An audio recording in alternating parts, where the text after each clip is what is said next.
Hello friends, welcome to H D education. आज का topic है वाक्य। तो हम देखेंगे कि वाक्य क्या होता है और किसे कहते हैं वाक्य। हमने पिछली वीडियो में शब्द पढ़ा था कि शब्द क्या होते हैं और किसे कहते हैं शब्द। तो चलिए हम शुरू करते हैं। आज का टॉपिक है वाक्य। तो वाक्य क्या है लेकिन इस वाक्य को पढ़ने से पहले मैं आपसे एक प्रश्न पूछना चाहती हूँ कि विकारी शब्द के अंतर्गत किन किन शब्दों को रखा गया है और अविकारी शब्दों के अंतर्गत किन किन शब्दों को रखा गया है और निपातों की संख्या कितनी है। इसका उत्तर आप कमेंट बॉक्स में बताइएगा। तो चलिए हम शुरू करते हैं कि वाक्य क्या है और किसे कहते हैं और वाक्य के अंग कितने हैं और वाक्यों का वर्गीकरण किन किन आधारों पर किया गया है। तो वाक्य शब्दों के क्रमबद्ध, व्याकरणबद्ध तथा सार्थक समूह को वाक्य कहते हैं। अतः हम कह सकते हैं कि वाक्य के अंतर्गत हम शब्दों के क्रमबद्ध एवं व्यवस्थित समूह को ही हम वाक्य कहते हैं। हिंदी भाषा की सबसे बड़ी इकाई वाक्य कहलाती है। पदों के सार्थक एवं व्यवस्थित समूह या व्यवस्थित रूप को वाक्य कहते हैं। तो हम देखेंगे कि पदों के सार्थक समूह कौन से होते हैं। तो पद क्या हैं और किसे कहते हैं। तो वाक्य में आए शब्द पद कहलाते हैं। तो हम देखेंगे कि पद क्या हैं। तो वाक्य में प्रयोग करके देखेंगे कि पद क्या है। जैसे राम, खाना, खाता है। इन्हीं शब्दों को हम अलग अलग करके देखेंगे। जैसे राम, तो राम क्या है, एक पद है।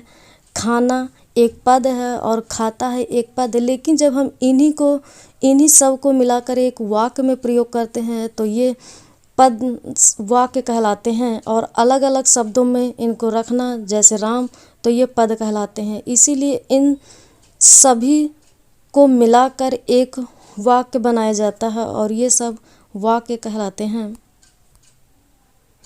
तो हम देखेंगे कि वाक्य के कितने अंग या घटक होते हैं। तो वाक्य के दो अंग होते हैं, एक उद्देश्य होता है और एक विधेय होता है। अतः उद्देश्य को हम कर्ता के नाम से भी जानते हैं और विधेय को क्रिया के नाम से भी जानते हैं। तो हम देखेंगे कि उद्देश्य क्या होता है।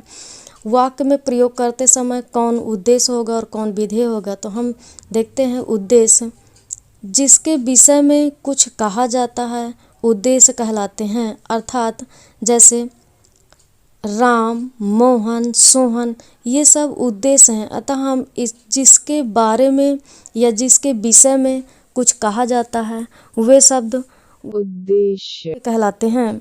जिसके विषय में कुछ कहा जाता है या उसे सूचित करने वाले शब्द को ही हम उद्देश्य कहते हैं। जैसे हम एक सेंटेंस में देखेंगे या वाक्य में प्रयोग करके देखेंगे कि कौन उद्देश्य होगा और कौन विधेय होगा। तो उद्देश्य, जैसे राम घर जाता है, तो राम यहाँ पे उद्देश्य है या कर्ता है और उद्देश्य को ही हम कर्ता के रूप में भी जानते हैं। तब हम देखेंगे कि विधेय क्या है।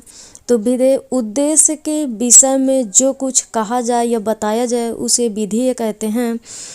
अतः हम कह सकते हैं कि उद्देश्य के विषय में जो कुछ कहा जाता है या उद्देश्य जो कुछ या कर्ता जो कुछ भी कार्य करता है उसे हम विधेय कहते हैं। जैसे घर जाता है, तो इस वाक्य में देखा गया है कि राम घर जाता है, तो राम उद्देश्य हो गया और घर जाना विधेय हो गया। इसीलिए इन शब्दों को हम उद्देश्य और विधेय के अंतर्गत रखा गया है। तो हम देखेंगे कि वाक्य के कितने भेद होते हैं और किन किन आधारों पर वाक्यों का वर्गीकरण किया गया है। तो वाक्य के दो भेद होते हैं, रचना या बनावट के आधार पर वाक्य और अर्थ के आधार पर वाक्य। तो हम देखेंगे कि रचना या बनावट के आधार पर वाक्य कितने प्रकार के होते हैं। तो रचना या बनावट के आधार पर वाक्यों का वर्गीकरण 3 आधारों पर किया गया है। तो जिनमें से पहला है सरल या साधारण वाक्य, दूसरा है संयुक्त वाक्य और तीसरा है मिश्रित वाक्य। और अर्थ के आधार पर हम देखेंगे वाक्यों का वर्गीकरण। तो अर्थ के आधार पर 8 प्रकार के होते हैं।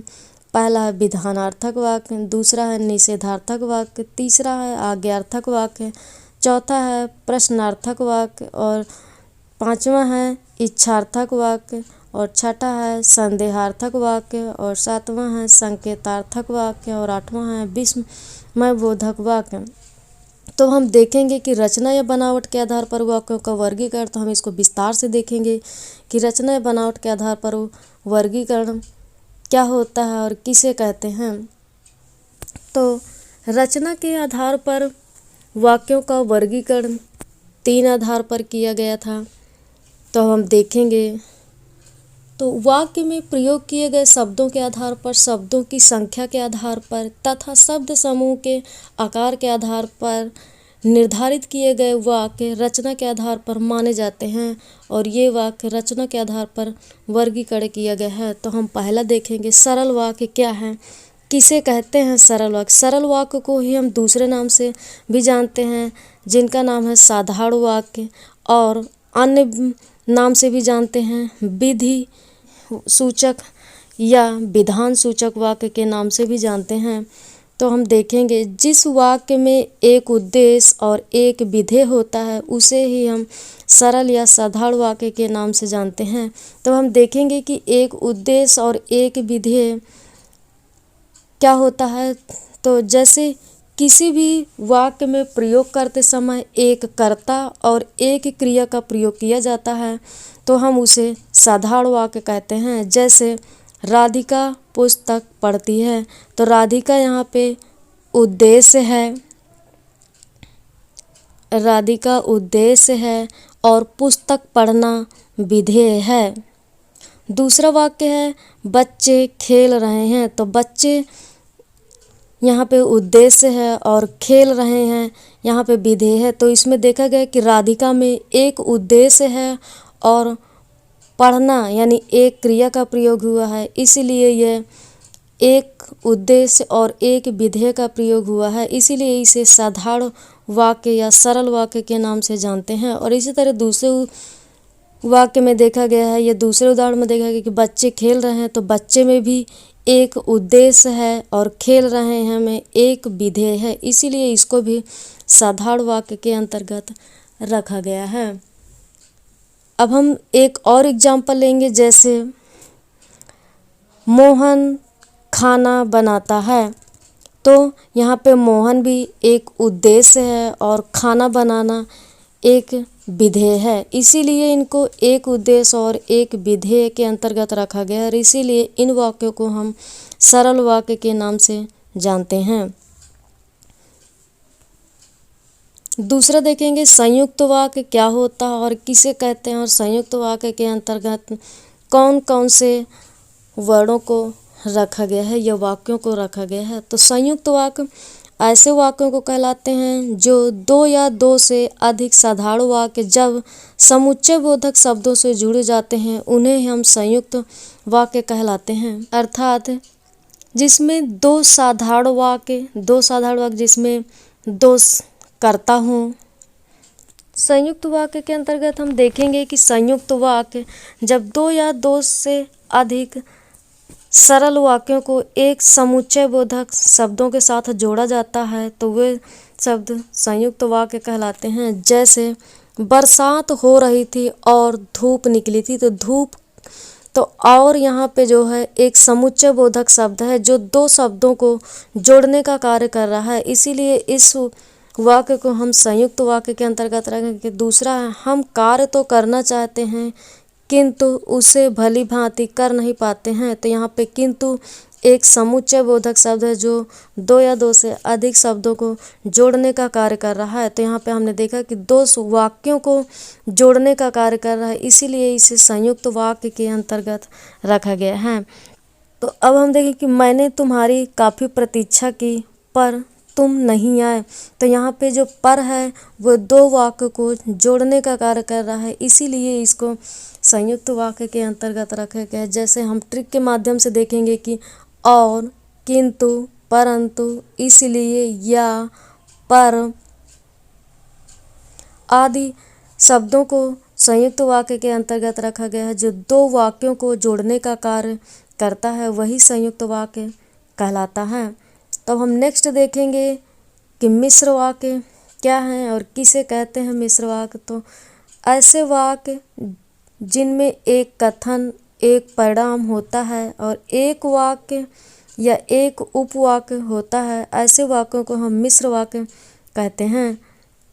अतः हम कह सकते हैं कि ऐसा वाक्य जिसमें एक मुख्य उपवाक्य होता है और एक आश्रित उपवाक्य होता है जो दूसरा उसी वाक्य पर आश्रित होता है, तो मिश्र वाक्य कहलाते हैं। जैसे हम भोजन करते हैं ताकि स्वस्थ रहें, दूसरा वाक्य पहले वाक्य पर निर्भर है, इसीलिए जो है इनको मिश्रित वाक्य के अंतर्गत रखा गया है। और दूसरा वाक्य, यदि पानी नहीं बरसता तो फसल बर्बाद नहीं होती। तो यहाँ पे देखेंगे कि पहले वाक्य पर ही दूसरा वाक्य निर्भर है कि अगर पानी नहीं बरसता तो फसल ना बर्बाद होती। तो जो है यहाँ पे ये समुच्चय बोधक का कार्य कर रहा है। जैसे अगर वह पढ़ता तो पास हो जाता, तो यानी पढ़ना डिपेंड करता है कि पास होना, जब हम पढ़ते तभी पास होते, इसीलिए इसमें कहा गया है कि मिश्र वाक्यों के अंतर्गत रखा गया है, क्योंकि एक वाक्य पर दूसरा वाक्य निर्भर होता है और इसीलिए इसको मिश्र वाक्य के अंतर्गत रखा गया है। जैसे हम ट्रिक के माध्यम से देखेंगे कि कहाँ, वहाँ, कि, ताकि, जिसने, जो, तो, क्योंकि आदि शब्दों को रखा गया है जो मिश्र वाक्य के अंतर्गत आते हैं और एक वाक्य दूसरे वाक्य पर निर्भर रहता है। तब इन वाक्यों की सहायता से हम वाक्यों को जोड़ा जा सकता है।